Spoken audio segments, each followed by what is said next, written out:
আবার সড়ক দুর্ঘটনা, দুজন বাসের ছাদ থেকে ছিটকে পড়ে নিহত। ইস, একটু সচেতন হলে আর যানবাহনে চলাচলের নিয়ম কানুন মেনে চললে কত জীবন যে বেঁচে যেত, কত মানুষ যে পঙ্গু হওয়া থেকে রক্ষা পেত। বাবা, মানুষ সচেতন হয় না কেন? ঢাকা যাইতে হবে বলেছেন, আমি রেডি হয়ে আইছি খালাম্মা। বশির, ঢাকার দোকানে এই নকশি কাঁথা আর এই নকশা করা কাপড়গুলো পৌঁছে দিতে হবে। ঠিক আছে। আর ওরা কিছু কাপড় ও কাজের স্যাম্পল দিয়ে দেবে, সেগুলো নিয়ে আসবে। এই নাও 500 টাকা যাওয়া আসার খরচ। শোনো বসির, পুরনো লক্কর ঝক্কর মার্কা বেশি ভিড়ের বাসে উঠবে না, বাস বা ট্রাকের ছাদে চড়বে না, আর সাবধানে যাবে। যে আচ্ছা। ও ভাই, ঢাকা যাইবার ভাড়া কত? 80 টাকা। 50 টাকা রাখেন ভাই। এটা সিটিং বাস, কম নাই। এই ঢাকা ঢাকা ঢাকা 30 টাকা, ঢাকা ঢাকা ঢাকা ঢাকা। এই ঢাকা 30 টাকা, সেবান ভাই সেবান রাজে সেবান 30 টাকা 30 টাকা 30 টাকা ঢাকা 30 টাকা 30 টাকা ঢাকা ঢাকা। এই ঢাকা ঢাকা ঢাকা।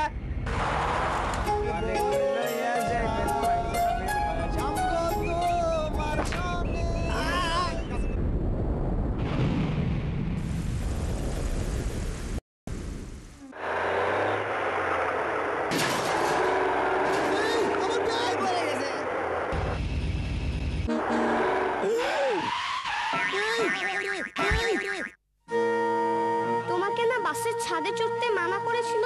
50 টাকা বাঁচাতে। আর এখন দেখ, চিকিৎসা করতে কয় গুণ বেশি খরচ হয়, আর বোনাস হচ্ছে হাত পা ভেঙেছিস। যদি প্রাণটা হারাতে? আর কোনোদিন গাড়ির সাথে চড়ব না।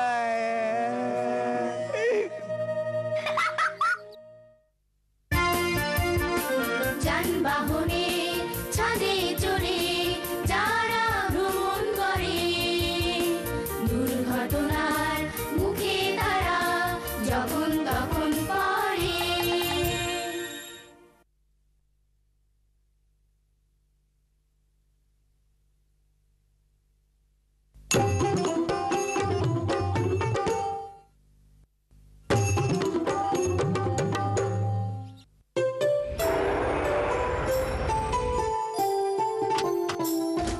মামা, মামি।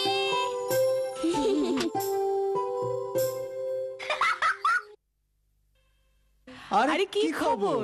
এসো এসো।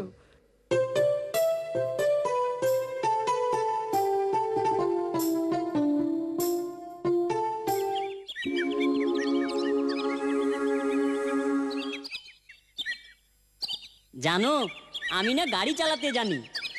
যাহ, বিশ্বাস হয় না। দেখতে চাও? চট করে পিছনে উঠে বসো তো।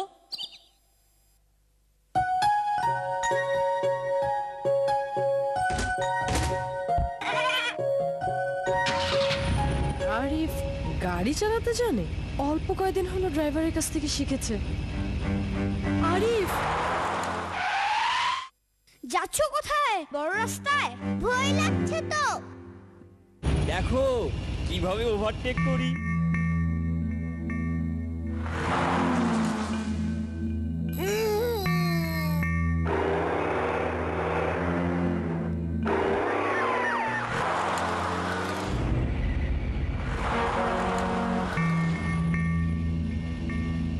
বুঝেছি, তুমি বেশ চালাতে পারো। আর ঝুঁকি নিয়ে ওভারটেক করো না।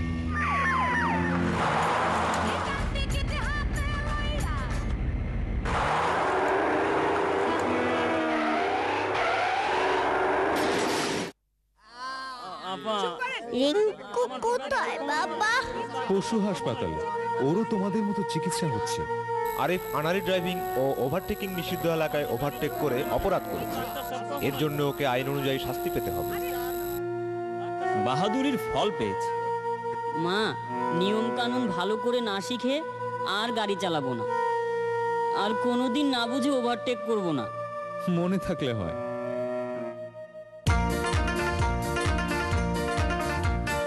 নিয়ম ছাড়া যেই জন ওভারটেক করবে, মনে রেখো সেই জন বিপদে পড়বে।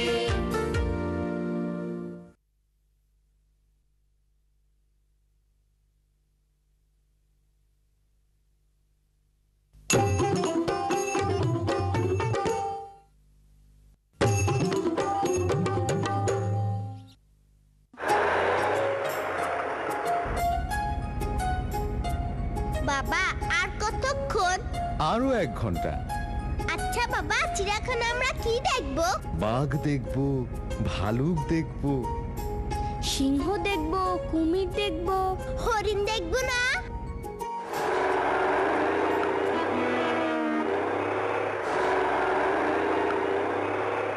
ওই মিয়া ড্রাইভার, কি গাড়ি চালাও? দুইটা গাড়ি তোমার আগে চলে গেল। তাইলে যাক, বেশি গতিতে চালাইলে বিপদের সম্ভাবনাও বেশি বাড়ে।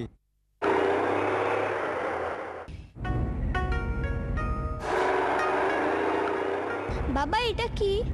এই এলাকায় ঘন্টায় 60 কিলোমিটারের বেশি গতিতে গাড়ি চালানো নিষেধ। সবাই তোমার আগে চলে গেল, জোরে টানো মিয়া। আপনারা পিটাইলেও আমি জোরে চালাবো না। যে রাস্তায় নিরাপদ, যেই গতিতে চালাবো আমি সেই ড্রাইভার গতিতে। জোরে চালায় না কেন বাবা? সময়ের চেয়ে জীবনের মূল্য বেশি রে মা। বাবা বাবা, এখানে আবার ঘন্টায় 40 কিলোমিটার লেখা কেন? যে জায়গায় যে গতিতে গাড়ি চালানো নিরাপদ, সে গতিই লেখা থাকে। সামনে বাজার তো, তাই এখানে কম গতি লেখা হয়েছে। ওই গাড়িতে উঠলেই তো আগে যাইতে পারতাম।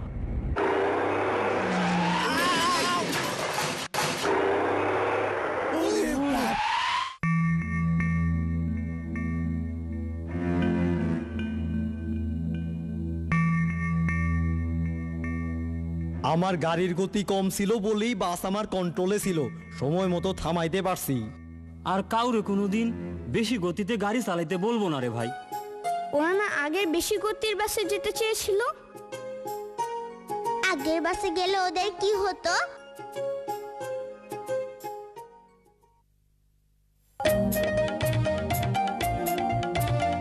যত বেশি গতি তত বেশি ক্ষতি।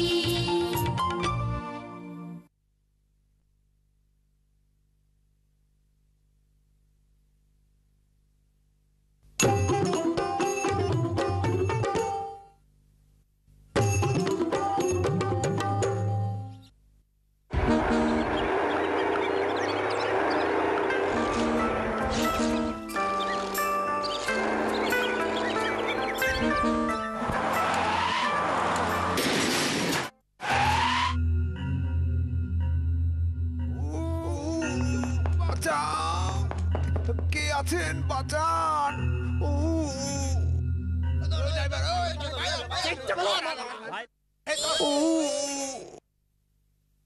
তাড়াতাড়ি বাবাকে ডেকে আনো। আমাকে মাইরেন না ভাই, আগে ওদের বাইর করেন। ভাই রে, আগে ওদের হাসপাতালে নিয়ে চলেন, আমারে মাইরেন না ভাই। ওইখানে চলেন, আহতদের আগে বের করেন।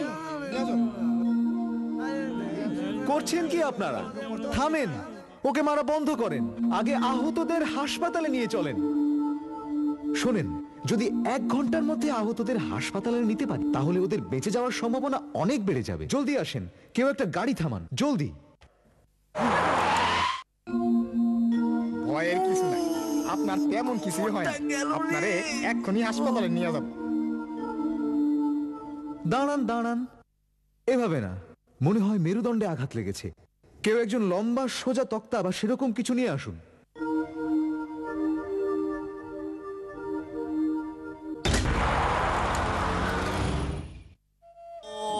আপনারা ঠিক সময়ের মধ্যে আহতদের হাসপাতালে আনতে পেরেছেন বলেই ওরা বেঁচে গেল। দুর্ঘটনা ঘটার পরের 1 ঘন্টাকে বলে গোল্ডেন আওয়ার। Golden hour? হ্যাঁ, এই 1 ঘন্টার মধ্যে দুর্ঘটনায় আহতদের যদি হাসপাতালে নেওয়া যায়, তাহলে তার মৃত্যুর সম্ভাবনা শতকরা 90 থেকে 95% কমে যায়। এ সময় মারামারি বা গাড়ি ভাঙচুরে সময় নষ্ট না করে আহতদের তাড়াতাড়ি হাসপাতালে নিতে হবে। আহতদের হাসপাতালে আনতে যদি আরো দেরি হতো, তাহলে ওরা মারাও যেতে পারত। এই দুইটা লক্ষ্মী ছেলেমের জন্যই আজ আমরা বাইসা গেলাম। দুর্ঘটনার পরের 1 ঘন্টাকে গোল্ডেন আওয়ার বলে। এই সময়ের মধ্যে আহতকে নাও হাসপাতালে। গোল্ডেন আওয়ারে সুচিকিৎসা হওয়ার ফলে বেঁচে যাওয়ার সম্ভাবনা